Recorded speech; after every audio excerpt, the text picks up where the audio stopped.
Hello to all the YouTube subscribers. So this is the Nissan Sentra 2016. This is the Sense manual version, the standard manual version. It depends on your country. And what we have here is the new head unit for the Sentra, for the Nissan Sentra. So if we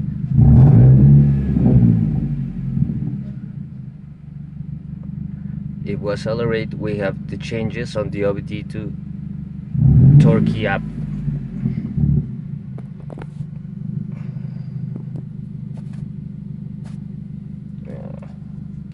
Also we can, and here we have the stereo.